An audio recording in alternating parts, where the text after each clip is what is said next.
Good morning, sports fans from all around the globe. I am your host, Jeff Dawson, East Coast Sports Investors, and this is your breakfast bankroll for Tuesday, July 5th, 2022. I hope everyone survived the 4th of July weekend. Kind of neat when it lands on a Monday, I guess. You get the people that come into town, let's say on Thursday. They get that head start and they get the full weekend. Of course, Monday's the holiday. Now you're stuck in no man's land, and it's Tuesday and it's a short week. And here we go again. Interesting weekend on the diamond. We finally, on the ECSI VIP, started to gain some traction and had a good weekend. And on our action parlay, we went 2-1. And it was kind of funny because we took a total on the Twins and Guardians game, and it crashed under. Had some opportunities, but the third leg, the other game was the Diamondbacks, and I don't know if people remember what happened on Sunday. They were at Colorado, and I was cursing myself all watching this game. It was 5-0 Diamondbacks. And I'm like, you bleep, bleep, bleep, bleep, bleep, bleep, bleep, bleep. And next thing you know, it's 5-5 and it's 6-5. And then the top of the ninth, the D-backs had bases loaded, 2 outs, and didn't score. And so, but a couple of people reach out to me. I call them ourselves. We're not total guys, but as of late, we've been spot on, not just on totals, but team totals. And as we get to the dog days of summer, I want to ask Scott a question. He's been talking about offense and stuff, and the kids are going to start to come up. We talk about softball teams, the Phillies, great offense, and they can't field. And a lot of these other teams are struggling fielding, and it was a perfect example last night. We had the Giants first 5. They spot Rondon quick 2-0 lead, and he just pukes it back 2-2. And we lose the first half, and we lost the full game as well. But for people that weren't following that game, there was 2 errors that definitely cost us the first 5 there. So we come back with 2 wins. One was the plus money, the Astros team total over 5.5. And it worked out perfect that the Royals got a 5-0 lead. So that guaranteed us at least either a win or a bottom of the ninth at bat, and they used both, but we got there as they get a walk-off 7-6 Alvarez. Why I would bowl 3-4 pitches to him in the ninth inning with him with a chance to win the game. And then Mother Nature tried to really get us. I've been talking at length about this. I hope people are taking notice, and I've talked to Scotty at length about this.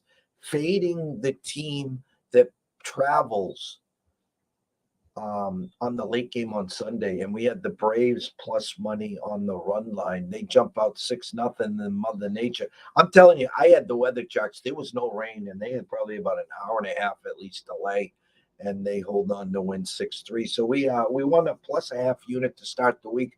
But I'm going to bring Scotty in right now, and I'm going to ask him the question right off the bat and see what he thinks. I think I already know his answer, but let's bring him in from the Palm Tree State himself. Not officially on the DL, but that's for another day. So let's bring him in, the one and only Mr. Scott Webb. Morning, Scott. Morning, Jeff. It's Tuesday morning, and I didn't shoot off any of my fingers or any of that stuff, so I survived through the holidays, even with a German Shepherd injury, but I'm all good. So my question to you to start the week in the morning is this: the frustrations. We are in book here. We're 100% transparent, and we were just in a rut where anything that could go wrong would go wrong. No lead is safe. 4-0, 5-0, 6-0. Errors, wild pitches, balks. However you want to create runs against us was happening. Starting to find some seams in some under overs, and especially team totals. Now it's a lot easier on paper to not sweat the errors and all that in the team totals. and we're picking our spots. We're getting some good plus money spots in them, and we're doing very, very well. The same with our under overs. So I'm going to ask you as the season progresses here, and I know what you're going to say, but I want your thought process. The first fives, trying to get into these big favorites, and then you get like last night with. I knew I didn't have the good Rondon, but the two errors cost us the first five. I'll concede the full game. But instead of pulling your hair out there, do you think you can start to extract some more value and maybe? I don't want to say it's easier because it's hard to win in baseball and in any sport. A win's a win. But do you think you can start maybe peeling the onion back a little further and start to, as the kids come up, as the defenses maybe get a little shottier, as the arms start to get a little tighter, they're deeper in the bullpens. Is team total something that we can start to really dive into? Sure. I think team totals are a certain way to go, especially with the lines that they're going to have out here. I mean, looking at even today's lines, there's a handful of games that are minus 140 or less. A handful. That's it. Everything else is you got to figure out how you're going to play. And I also think that this is the time where you have to sit here and go, if I got a minus 135, minus 140 favorite, I'm going to play it because that's a good odds, especially if you have a number that's a lot different. For example, I got Miami as a pretty big favorite today, and much bigger than minus 137 or whatever it is. So I'm playing Miami. But that being said, I think that there's a lot of ways you can get into games, and team totals is going to be one of those, because here's the biggest misnomer in this time of year. You have to change what you're doing, because today you can start saying, okay, we got offense, right? You can rely on the offense a little bit better. The beginning of the season, shit, nobody could do nothing. They're batting under 200, remember? All that bullshit, everybody was batting, oh my God, these guys can't hit. Okay, well, now they're back to 242 or whatever the number is, and they're getting ready to get to 243. Last year they batted 244, so they're on pace to hit exactly what they did a year ago. So I think what you can do that is, I don't want to call it problematic for some people, but you got to start handicapping bullpens. Because you everybody can go out here and go, well, the starting pitcher, they're going to give up this many runs and they're going to do this and this, but you got to be able to understand the value of add-on runs and where they're going to come from, because these guys are going to hit. And the truth is, the guys that are in the bullpen minus the closer, and the only reason the closer is not a starting pitcher is because he throws 100 miles an hour usually, and can't last that long. You can't throw, you can't go out there and give it every pitch max effort and be a starting pitcher and only have one or two pitches. That's not going to work. So that's why he's there. Everybody else in the bullpen is worse pitchers than the guys they got starting, or they'd be starting pitchers. So so when you're looking through all this stuff, you can start handicapping the bullpen. You just can't be. You got to be astute to who's going to be able to pitch based on who pitched the night before that, and you can start looking at it and go, just because Syndergaard's out there and he might go 5 innings and might only give up a run or two. Doesn't mean that the 29th ranked bullpen in all Major League Baseball is not going to go out there and give up 3 or 4 more, because these guys are going to hit. So the point being is that, yes, I think that there's ways to get into these games, and team totals is ones that you can do. When it comes to the fielding side of this, you can put that into your handicap a little bit, just assuming that the worst fielding teams in the league and the worst fielding teams in the league are, believe it or not, the Fangraphs does this a lot different. So there's a lot of things in play. It's not just runs saved and all that crap. It's range and arm strength and what they can get to in the field and outfielders and all that stuff. The worst team in Major League Baseball is the San Francisco Giants, number 30. Then you have the Nationals. Time out. I witnessed that firsthand. Nothing better than having a first five with an ace who, if I had talked to you yesterday, you probably would have been against him because the fact that he was coming off a big game score the game before. And if you do some calculated math, teams leaving Coors Field, usually the bats don't come with them. But Arizona, I'm going to start to put Arizona into one of these pesky teams offensively. I think they're like an Orioles. Who else did we add to the Peskies? Pirates. These teams are starting to become pesky. And you talk about it at length. Teams that put the ball in play. And so I get that 2-0 lead with the Giants, and it's quickly 2-2. There's 2 errors. It's 3-2. It's thanks for playing. And you're spot on there, Scotty. Spot on. Yeah, it's and I'm not saying that you want to go out there and say, okay, well, you just have to know you're betting on the worst defense in baseball, and if you understand that you're going to need to, you're probably going to lose a close game because of it. So you have to understand the value of your team, and that you think they're 2, 3, 4 runs better in that game, because then you can afford to bet on them. But you got the Giants, the Nationals, the Pirates, the White Sox, the Rockies, the Rangers, the Cubs. Those are all the teams at the bottom of this fielding list. So when you start to think about it, yes, think about who they are. Those are the worst teams in baseball. Those are the teams that aren't winning. Those are the teams that are struggling.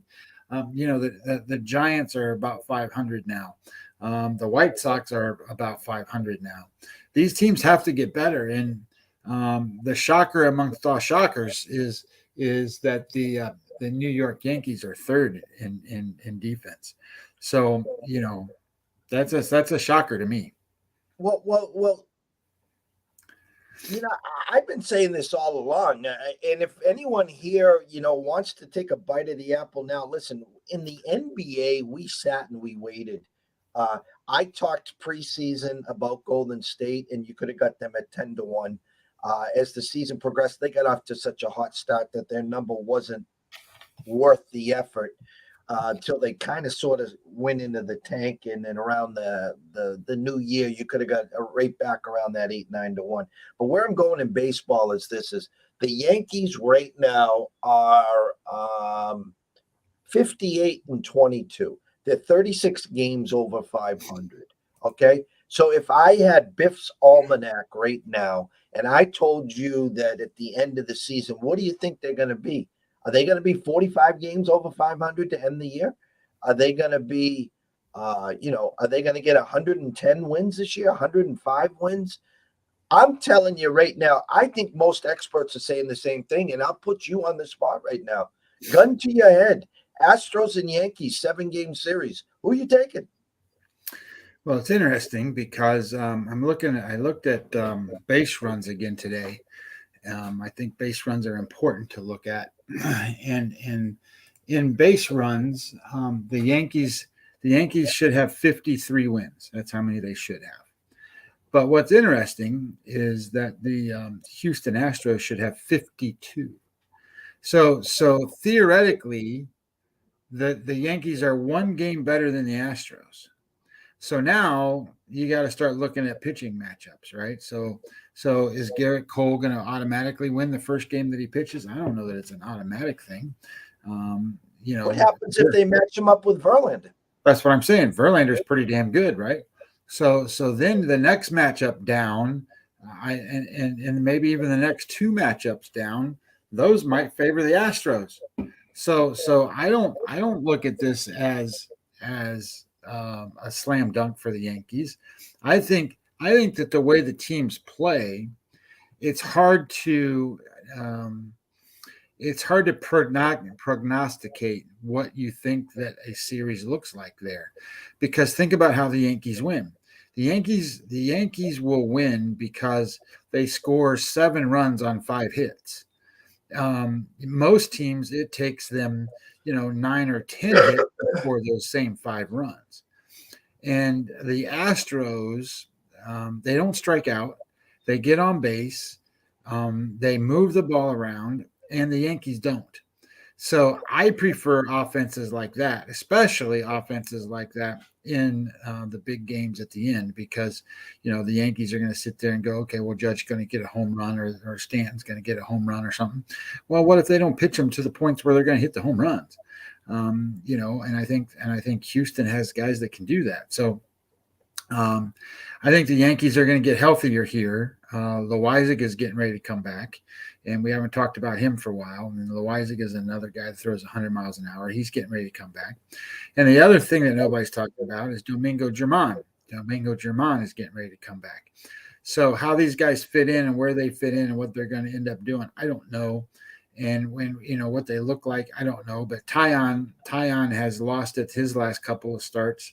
I don't expect him to pitch bad today, but I think Houston's on a pretty good run. I think they're 9-1 or something like that in their last 10 games, and I think that Houston is showing some dominance of who they are and what they're all about, because I think Houston is just as good, if not better, than the Yankees in a lot of ways.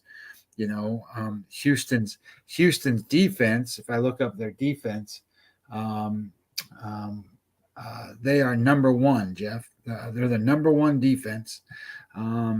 So even there, you got small edges to Houston, but you really probably have small edges to the offensive side for the Yankees and small edges to the offensive or the pitching side, because the starters have been really good so far for the Yankees. But we got to see what that looks like as they move on down the line, because even though they got 58 wins or whatever it is, they're only projected to win 104. So if they win 104, then I think that's I think that means they're going to lose quite a bit. But if they lose quite a bit, that doesn't mean that they're necessary. And the projection for the Astros is 100. So when you kind of start looking at where they're at, I think home field's going to matter too in that series, because most of them have been Houston with the edges, and the Yankees having to play in Houston to try to beat them. So the other thing that we talked about before was now, if you look at the wild card standings, they're all three wild cards are out of the American League East. And I don't know that that's going to change. I just don't know that that's going to change. Are you shocked at the Red Sox, the number one wild card team right now? Well, I'm going to be honest. I was pissed that they started off as low as they did, because in our contest, Jeff, I have them as the over. I had them as an over number, because I thought they were going to play better than what they did a year ago. And I thought they would, last year was the year that I thought, okay, you go against the Red Sox. And this year I thought, okay, they played over their heads last year and they did a lot, last year. But then that solidifies that they're going to be better for the year after. You just got to figure it out. And I have them as over their team total number. I don't remember what it was at this point. It was 85, 86, something like that. Initially it was 84.5. I'm not sure if it ended up at 86 or not. And I don't think we've had a show since. It was announced over the weekend. Whitlock's return, going straight to the pen, which again now adds another arm back there. I said this to a few people. I just wish the brass called me 6 to 8 weeks ago and told them, it goes back to that Toronto series where Houck and a few others couldn't make the trip, where they decided to stretch him out. And since then he got hurt. He wasn't the same. So now you're going to have Whitlock and Houck back there, which again helps them in the back end. And it only, in my eyes, only makes them stronger, as Sale is getting it ramped up as we speak.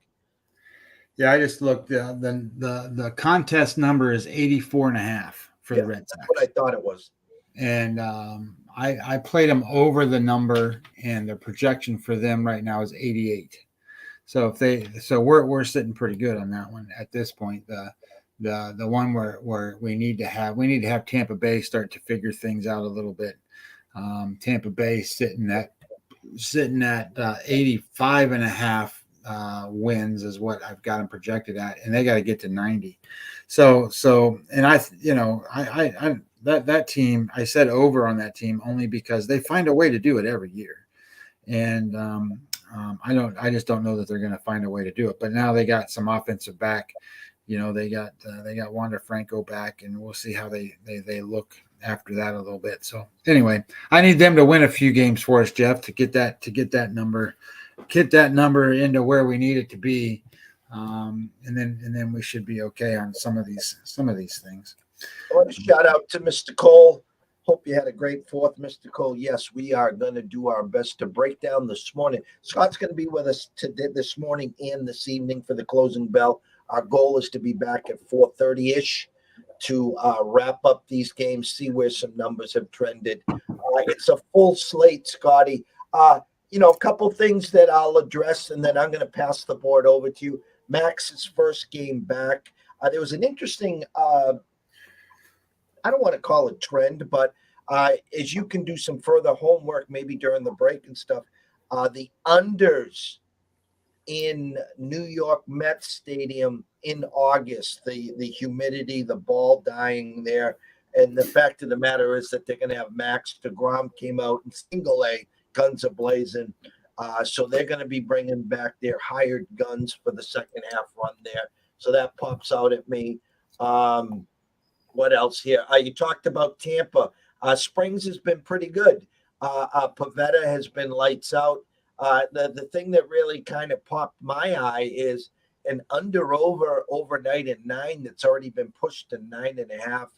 And I thought Tampa slept walk last night. Sox went 4-0 there.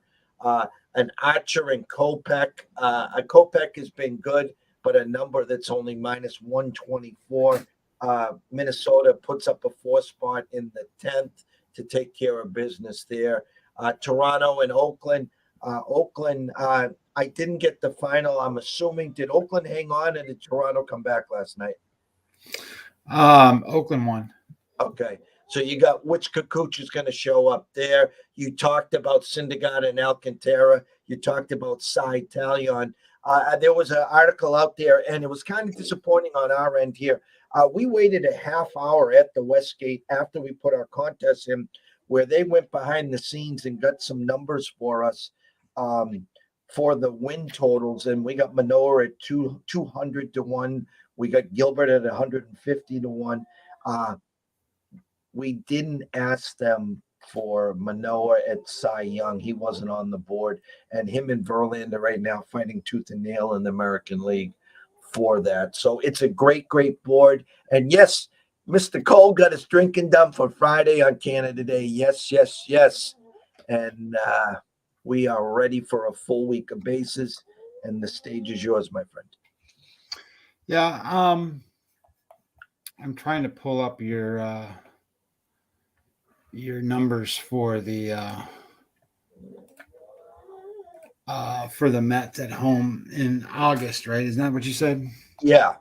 Mets at home in August. Start range must be. Let's try this.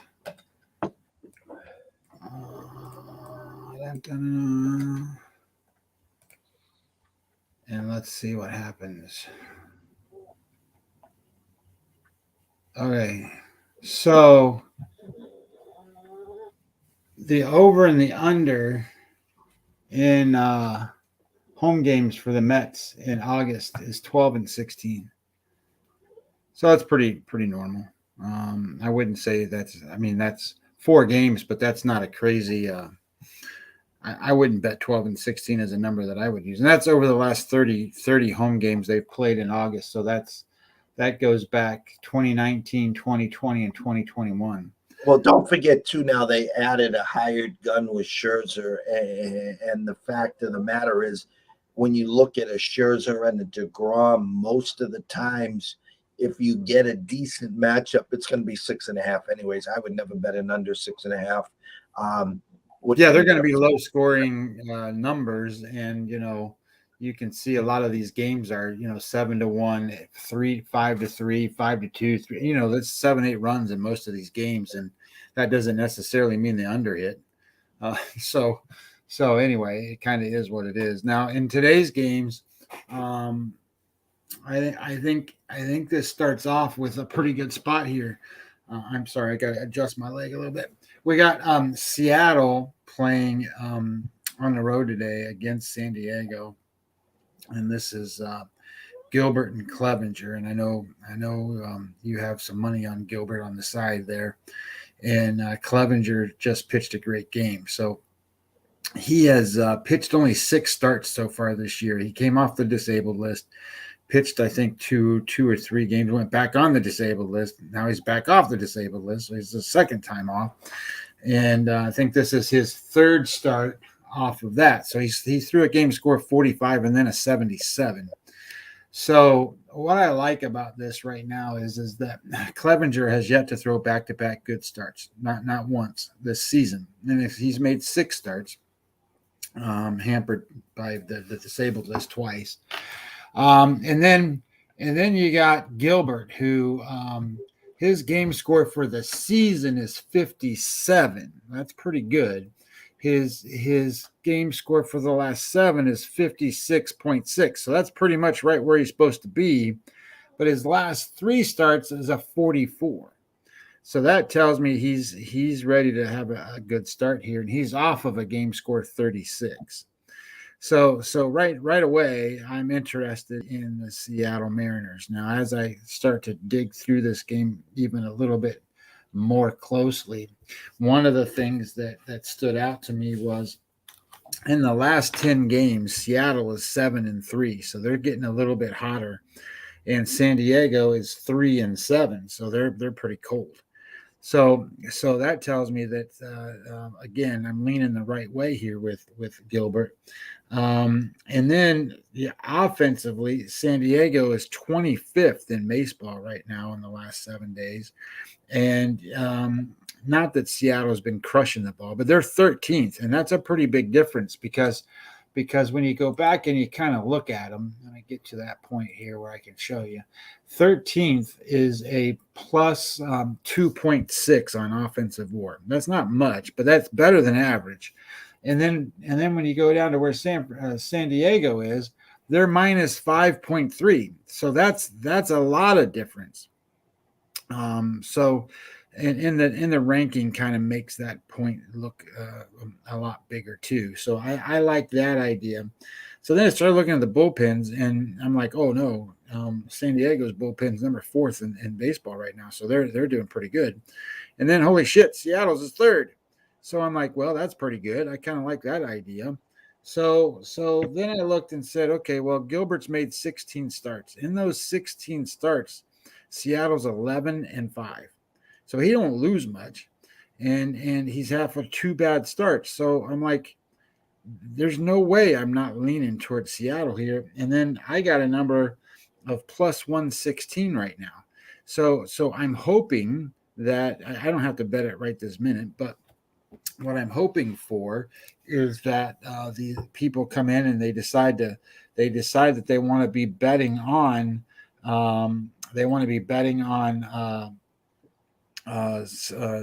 Clevenger's pitching well again.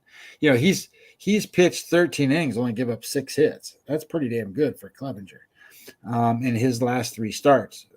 But I expect him to have a kind of a worse kind of day today, and both of them have a reasonable strikeout percentage. So I think the value here, and I think the right way to play this is Seattle. I'm going to play Seattle. I haven't done it quite yet. I don't have to do it yet. I don't care what the lineups are going to look like because, truthfully, especially for San Diego, they're so low on offense that even if the only player that would come in and change that is Tatis, and he's not playing. So I'm not worried about what they're going to do. So I'm real good with Seattle here. I don't know if you feel the same way, but I like them in that early spot. So before that game will probably go off before we go back on. But I wanted to make sure I put it out there that I'm going to be on Seattle. I'm going to play them. I'm just going to see if I can get any better number than 116 and kind of go from there. And Padre Nation, I'm tied. I locked in pretty good with a handful out there in San Diego, and they had probably one of the biggest collapses last year in September, and they're already starting now. I mean, they're offensively challenged. They can't wait any longer till Tatis gets back. And Rumblings is he's swinging. He's about 40-50%. And the other rumblings is maybe bringing him back and putting him in the outfield. And they hinted about that last year, maybe to keep him from, destroying the shoulder in the field. The only thing that would create a worse opportunity is him crashing into the walls. Do you have any updates? Are they going to wait till the All-Star break and then to bring him back then? Or is it just still wait and see? I got nothing on Tatis. Of all the major stars in baseball, you would think that there would be some kind of news on when he's expected to come back and play. It's so muddy waters with him that it's hard to really say. I wouldn't think he's going to be back until after the All-Star break. They're not going to push him up here before then. And the truth of the matter is, he's going to need.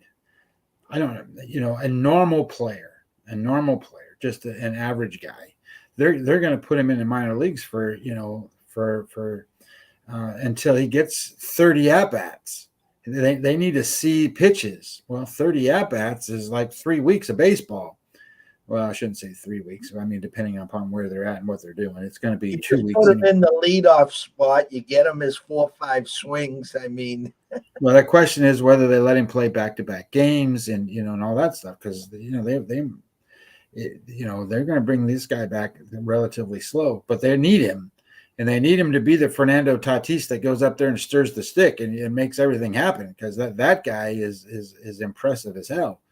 So it's a big concern for the Padres, and then it becomes a big concern for the Padres of what they do at the trade deadline, because they got pitchers now. I mean, their starting staff is really good, and so it depends on what they're going to do on the offensive side. Until on Saturday, it's so easy to we roll out Darvish and 3 solo homers in the first. Thanks for playing. You can tell right away if you got the right side or the wrong side of these pitchers. Yeah, it's an interesting thing. I'm pulling up the Padres hitters right this second for a second, because over the last 7 days, I'm relatively certain that these guys are not going to be where you want them to be. So whoops, I don't want that. I want that. There we go. So they have one guy, Ha-Sung Kim, 2.6 offensive WAR. Cronenworth's at 0, Zokar 0.2, Voigt 0.3, and everybody else everybody that's had 10 at-bats is negative. So you don't fear this team when you go out there and play them right now, because they got nobody that's hitting, and that's why I like Seattle here. I just think that you've got a pitcher you can rely on, and you're going to be facing a pitcher that you can't. Clevenger, I mean, just point blank, you cannot rely on him because he's not in that groove where he's gone 4, 5, 6 games of good starts. As a matter of fact, he has yet to do a back-to-back good start, and he hasn't thrown that many innings. I mean, he's not really even going 5 yet. So then that puts the bullpens into play and kind of where you're at and all that stuff. So I think you got a good spot here with Gilbert. So I'm going to play it regardless. I'm going to play it. All right. So then that Mets and Cincinnati game. To be quite honest, this is a situation I didn't spend a lot of time with. And the reason is because Scherzer's been out of more than 30 days, and that's what I'm using as data points. So he's got no data points for me to use. And Ledolo, whatever the hell his name is, he's been out more than 30 days. So these are 2 guys coming back from the IR. And obviously, if you're going to pick one to do better than the other one, you would pick Scherzer to do better than the Cincinnati Reds guy. So I think certainly you're going to have an edge that way. My number in this game was much higher than what the number is. I think what Circus, when I looked at it this morning, was minus 195 or so.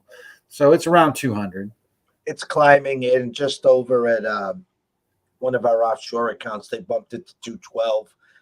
Hey, And basically you're looking at 200 to 205 on the Vegas Strip right now. I've got the number at 259, so that's kind of a big number too. So then you got to figure out how you're going to get in. You're going to get in doing this and that, doing this, and I'm not going to even go there because I can't tell you what kind of performance you're going to get out of either one of these pitchers. I can tell you that Max was not trying to win any of those minor league games he pitched in. All he was trying to do was get work in, and he gave up some runs, and he gave up some home runs, and he gave up things. That don't mean he's going to do that today. And I want to give Max some props. I've been a big fan of his. I liked him a lot with the Tigers. I thought they had the better team when the Sox came back and beat them in the playoffs. I don't know if anyone watched, listened, or read the article. During his stint down there, spent $7,000 on the meal for the team and bought everyone AirPods. And it doesn't sound like much, guys, but these guys that come down there for these short stints, they don't have to do that. And Max went the extra yard. He didn't make it official. I guess it was one of the beat reporters that wrote about it, but that's a real class act. These guys are driving, going game to game in buses, and they're living off of, pennies on the dollar on a monthly basis to hope to get and fulfill their dream to make it to the majors. And in comes Max and, opens up his wallet and takes care of them. So hats off to Max on that. So, so I didn't spend much time on that one. So if somebody wants to handicap that one a little better than I did, they're more than welcome to. I just didn't see value in trying to figure out what kind of pitchers are going to pitch, especially coming off the IR. And this is not a spot that you want to take Cincinnati. And in my mind, it's certainly not a spot that you want to sit here and figure out if the Mets are going to score more than 1.5 ahead and all that stuff. So. But I do like the next game that I have starts at 6:40. Angels in the Marlins today. You got Syndergaard and you got Alcantara, and the number was 137. Hopefully, it's still right around that number. And the reason that I say that is because I've got this number as a much bigger number, more like minus 200 type number. Now the reason is because in looking at what happens with starting pitchers and how you need to evaluate them, that makes a difference in what the team's strengths are each day. And with Syndergaard, he's like a 2.0 kind of pitcher, which is actually pretty good. I mean, that's not a terrible number. But your best pitchers in baseball, they're going to be over a 4. And this is called RA9 WAR projected numbers. So RA just means that a pitcher's number versus just a regular metric of WAR. So it's a pitcher specific number. So Sandy Alcantara, and I call him Alcantara. Some people say Alcantara. I don't know exactly what it's supposed to be pronounced as, but he is projected to be one of the absolute best pitchers in baseball. And if I can pull this up, I'll tell you exactly what his number is. And this is why he becomes such a huge thing. Starters, RA9 WAR. So in the Steamer projections, he's a 5.9. That's pretty damn high. Corbin Burns is 6.1. So he's the only one that's higher than him in all of Major League Baseball. So he's the second best pitcher in baseball, according to Steamer. But if you switch it over to Zips, Zips says he is a 7.0. And Corbin Burns is a 6.1. So 6.1 and 6.1 was exactly the same. But Zips is saying, no. Alcantara is much better. And if you combine the two, then Alcantara becomes, on average, the best pitcher in Major League Baseball. The best pitcher in Major League Baseball. And nobody's talking about him as being the best pitcher in Major League Baseball. They're all saying, oh, he's really good. He is the best pitcher in Major League Baseball, which then certainly changes the line. If you knew you had the very best pitcher in baseball pitching against the guy that was, and the first page here has 30 guys on it, right? Yeah. And then you go to the next page and you don't have there. Nope, that's not Syndergaard. Syndergaard shows up on the third page. Yeah, he's like no, he shows up on the fourth page maybe. Bump, bump, bump, bump, bump. Yeah, somewhere in there. So Syndergaard is at least 80 spots worse than where this pitcher is, than Alcantara. Now, I get it. You're going to have to try to outslug this team, and you're going to have to try to score some runs, right?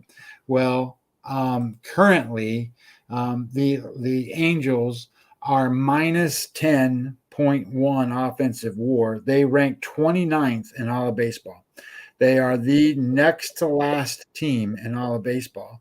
And they are the number one team, or number 30 team, I guess is another way to look at strikeout percentage. They strike out more than any other team in the last 7 days, than any other offense. So, edge Alcantara, and it's not small, it's big, because Syndergaard is not the Syndergaard you know from the Mets days. He's not out there throwing 100 miles an hour. He's out there dancing around the plate, throwing a bunch of off-speed stuff. He's trying to get ground balls, and he's trying to get outs that way. So that plays right into Miami's hands. And you know what? Miami's seen him over and over and over and over again. It's not like they haven't seen Syndergaard. Now, they haven't seen this Syndergaard, but they know what his motion is. They know who he is. They know what it's about.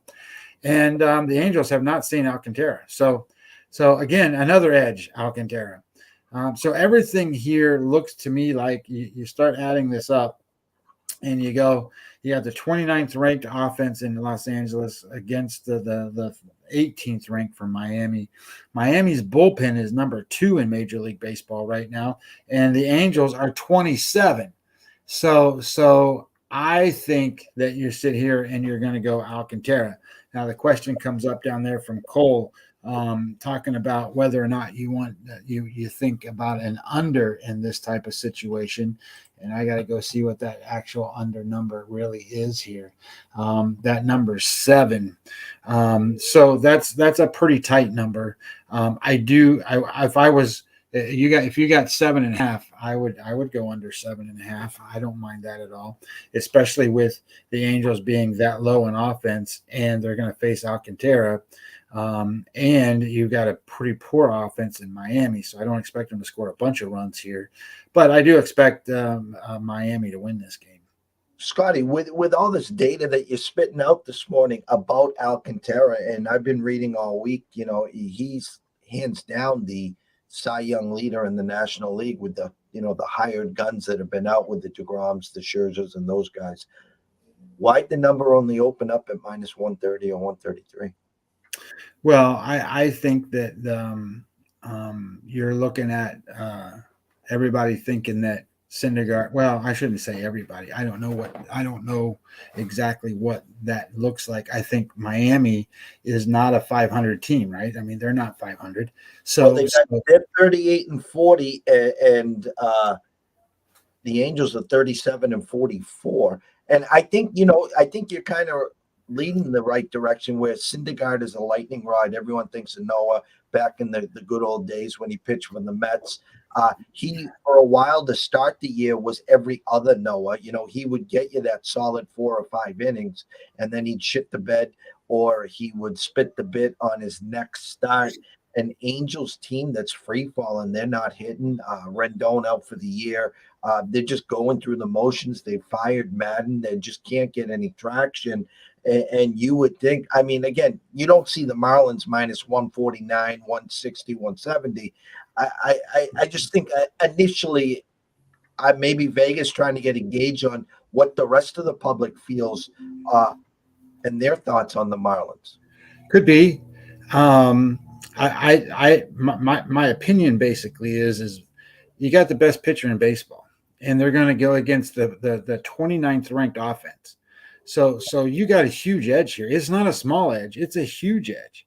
Now the trouble is that you're going to be in a spot where they got to score. Miami's still got to figure out how to score for you to win, but at the same time, you've got 2 shots at it. You've got Syndergaard, who is not the Syndergaard of the old days, and you've got a bullpen that's 27th in Major League Baseball. So you got two shots at it.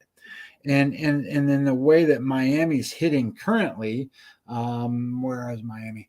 You've got Rojas, Anderson at over the offensive one more for the week, and then you've got 1, 2, 3, 4, 5 other guys that are at least positive numbers. And you've only got two guys, Stallings and Birdie, that are really a big negative on the offensive side.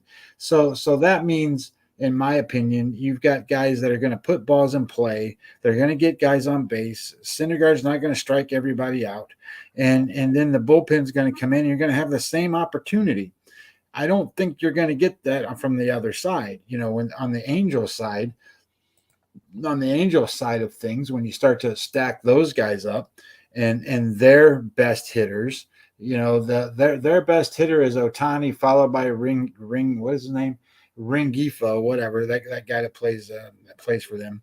But they got 1, 2, 3, 4, 5 guys in their lineup that are more than -1 offensive WAR, and Trout is -2 offensive WAR. So this lineup is a far cry from their regular good, solid performing lineup. So now they're going to face this pitcher, and I don't, 137.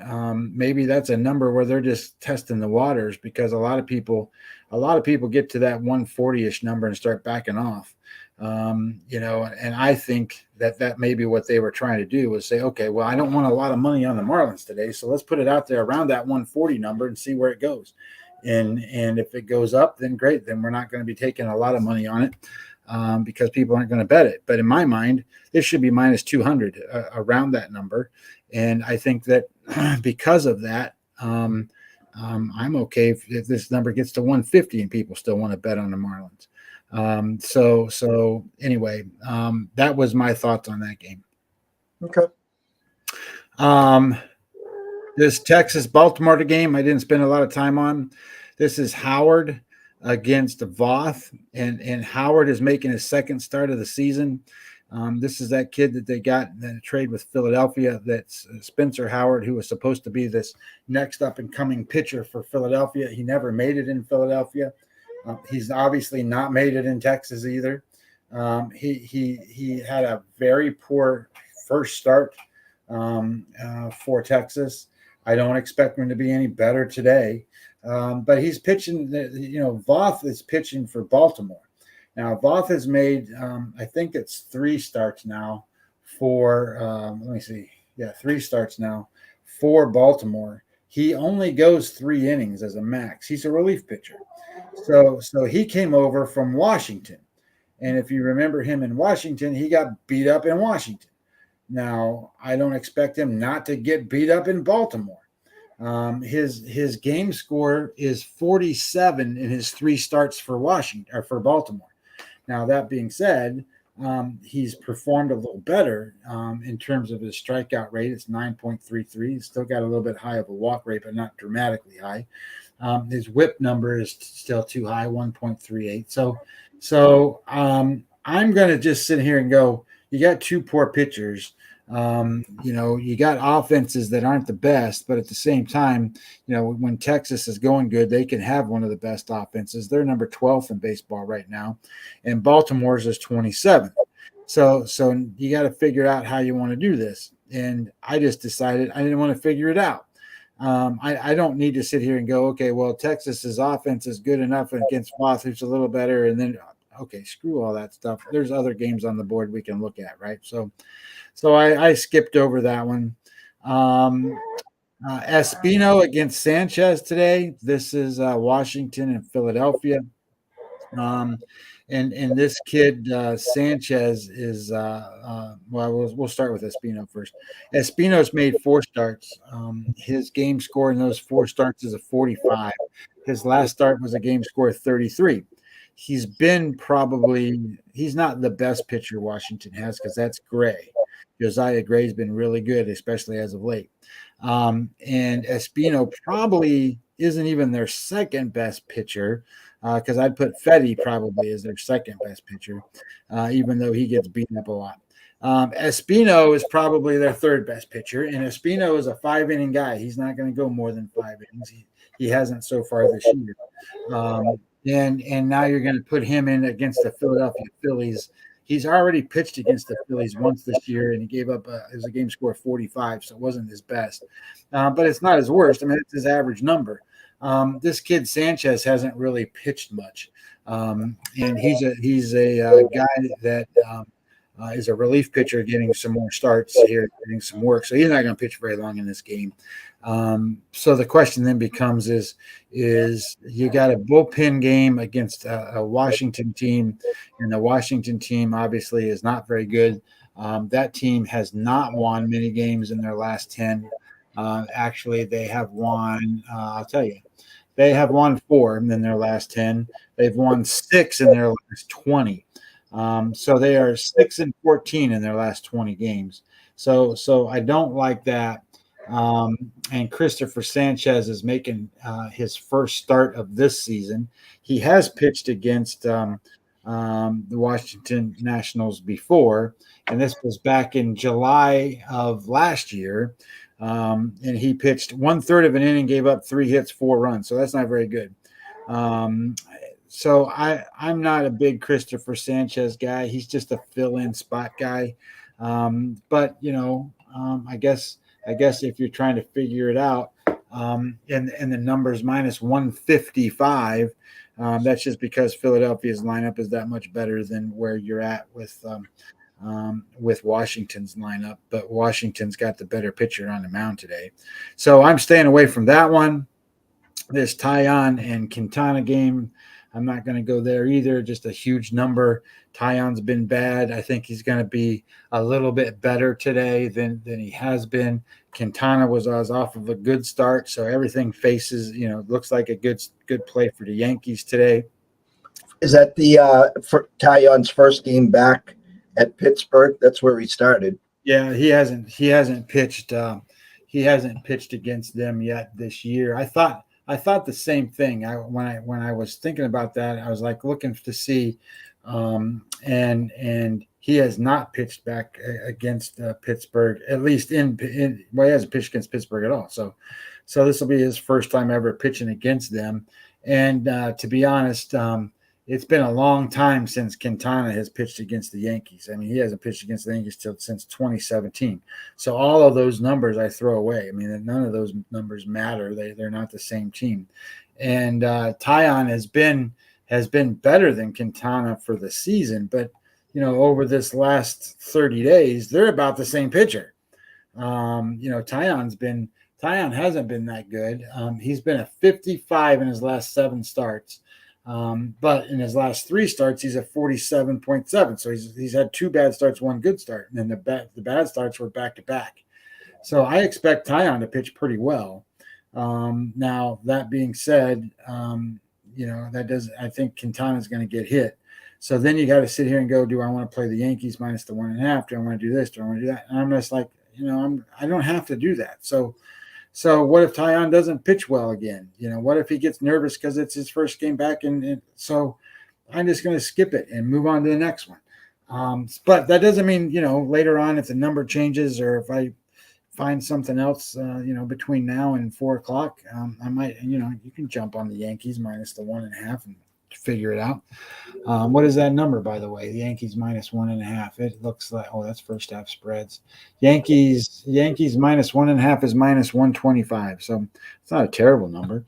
But then again, that's 1.5. You got to still cover that, and the Yankees, how the Yankees do, they don't hit. So anyway, Springs and Pavetta. Oh no, where I'm at Quantrill and Hutchison.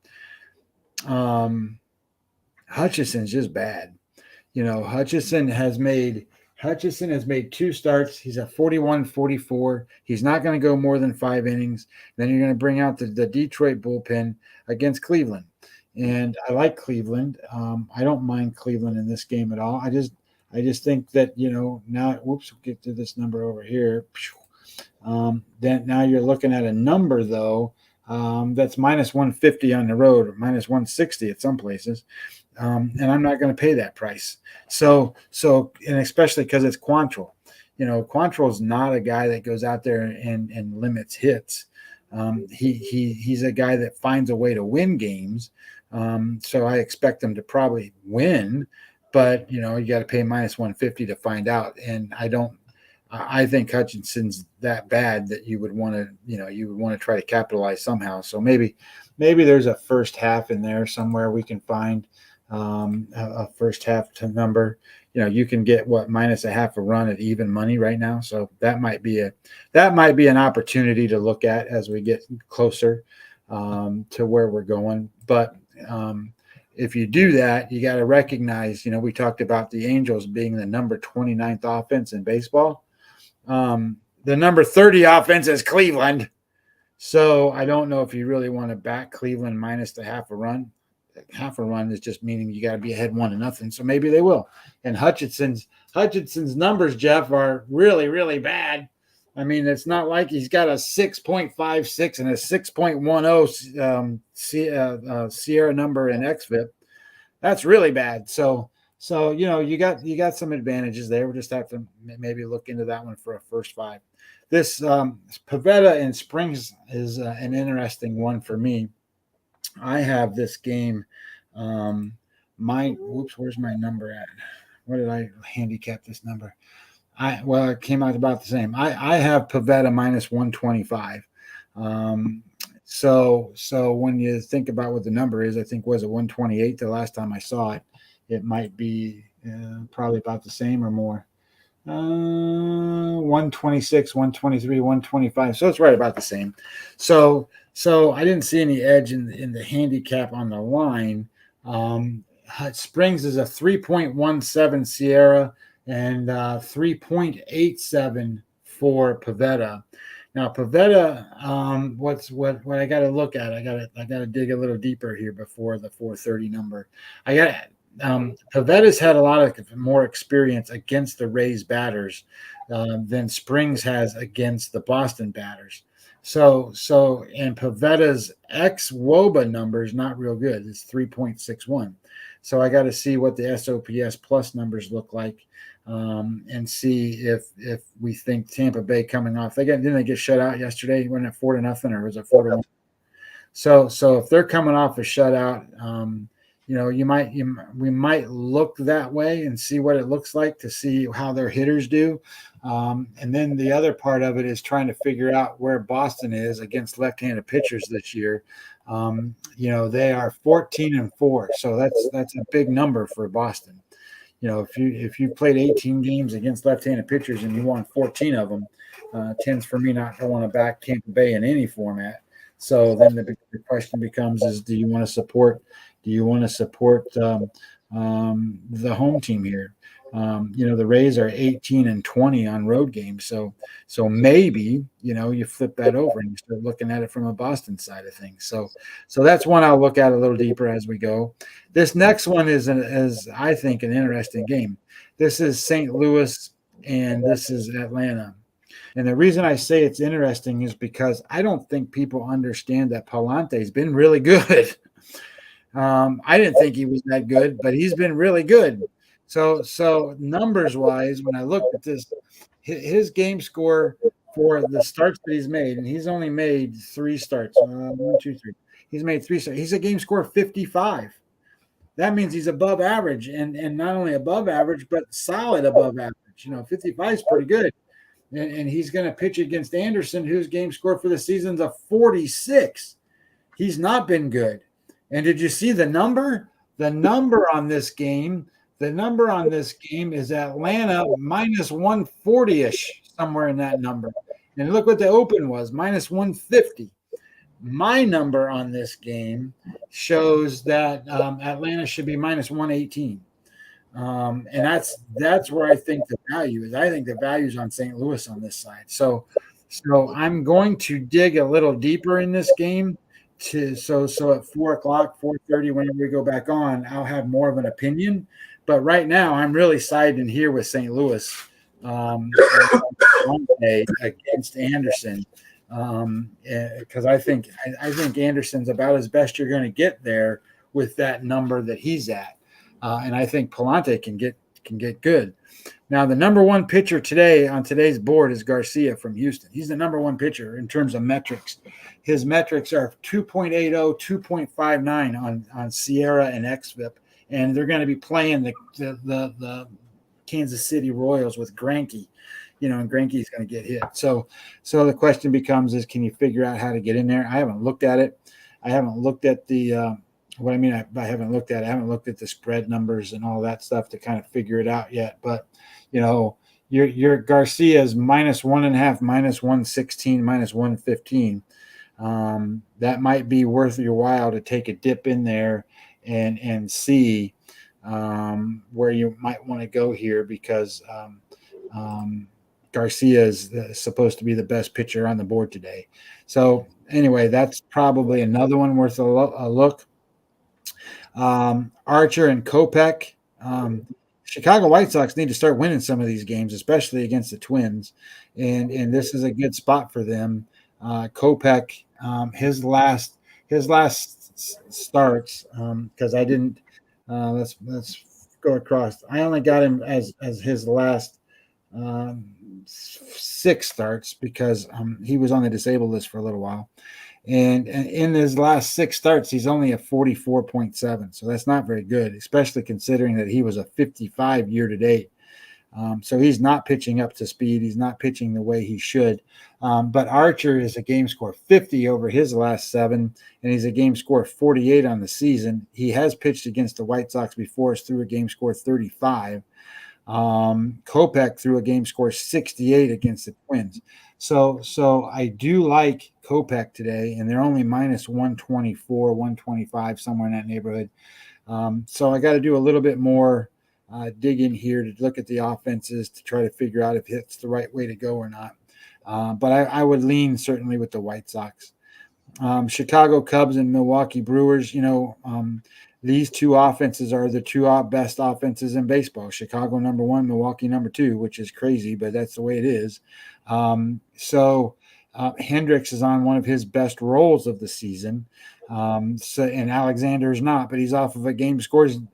Nope, he's off of he got knocked out of the starting rotation, so his last 2 starts have been in the relief role. So he's back to starting again. So I think he got an advantage with the Cubs. But I'm not going to bet on it because I think Milwaukee's a better team. Then you got San Francisco and Arizona, and I think this game's going to be probably out of reach, right? It's -160, 165, 170 on the road. Gilbert is so bad he's an auto play against. You want to bet against him anytime you can. He's got the highest numbers on the board today. He is a 6.14 and a 9.69. Now, he hasn't really pitched that much. So he's pitched 2 times. He's got a game score 4 and a game score 19. That's what you're going to get when he pitches. So you got a big edge, San Francisco. So, maybe we'll figure out if we can play that one minus the 1.5. Kikuchi and Martinez today. You got Toronto off of getting beat by Oakland, so I think they're going to try to win this game. I think that Kikuchi is going to be one of those guys that you would want to try to support here, but his numbers have been so bad, it's hard to support him. Where's his number? Right here. So Kikuchi, he's pitched 5 starts, 16 innings, 12 home runs. That's not very good. So I don't like him, but I don't really fear Oakland hitting home runs. So it's one thing to look at that way. And then Marquez and White, and I don't know whatever happened to Marquez. He's just, his game scores 42 on the season, and he's one of the guys that used to be near an ace. So and they're playing the Dodgers, so Dodgers are nothing, I suppose. We're going to be back at 4:30 today. Had a lot of viewers. Thank you, Cole, for your questions. That's what we're here for, is to answer all these questions. That one game, Seattle, where Scotty has a lean at 4:10. Now we're aiming to be back at 4:30. So anyone that wants to put some leans on Seattle, go ahead. Right now, you can probably get them at around plus 115, 117, 18. Depends on where you shop. Full slate, a lot of interesting spots. I'm going to be digging deeper into some of these team totals as we speak. There are some interesting numbers. It's funny, Scotty, you talked about St. Louis and Atlanta. Under over now of 10 in some spots, yet Atlanta 4.5 over minus 150, St. Louis 4.5 under minus 120. And what I've been starting to see, and we've been successful at it, is we're actually getting plus numbers on some of these team totals, meaning like Houston yesterday was 5.5, and we got them plus 110. And they found the way. The one of the games that I was really looking at, and they make it impossible, is the Guardians. 4.5 over juiced minus 140. It's at one of those numbers there where you said, all right, I got my 27 guaranteed outs. Looking for some offense here, but the minus 140, you're right on that cusp, as I like to say there. The Phillies 5.5 under minus 140. So you talked about Espino, but the fact of the matter is I don't have the guaranteed 27 outs, but I do have the plus money if the Phillies get the touchdown. I don't need the extra point of the 2-point conversion. I just need the touchdown. Yeah, I think that there's a lot of ways to try to figure these games out. Obviously it's an early morning so far, so I certainly had some definite feels for what I wanted to do with Seattle and Miami, for example. I'm going to have to look into some of these other ones and see what we can do, or what maybe a better bet is to get into some of these games. I got a feel for certain things, and we'll see how it goes, and see what the offensive matchups look like and all that stuff. And as we get our 4:30 show going, I think maybe we could take some to the window here and see what happens. All right, peeps. Enjoy the morning. The rest of the afternoon, we'll be back again. We're aiming for 4:30, so keep an eye on my timeline there. Any comments, questions, concerns, can reach out to myself at EC Sports Invest or Scotty at Webby20MLB, and we will answer any questions that you have throughout the day. Otherwise, remember this: if you decide to dabble early this morning, please do it responsibly. If you do have a problem, pick up the phone. There's an 800 number. Ask for help. Why? Myself and Scotty care. We want to see you here today, tomorrow, next week, next month, through 2022 and beyond. For myself, Jeff Dawson at EC Sports Invest, from the one and only Scotty Webb at Webby20MLB, we wish everyone a blessed morning and afternoon. And we'll see you later this afternoon for the closing bell.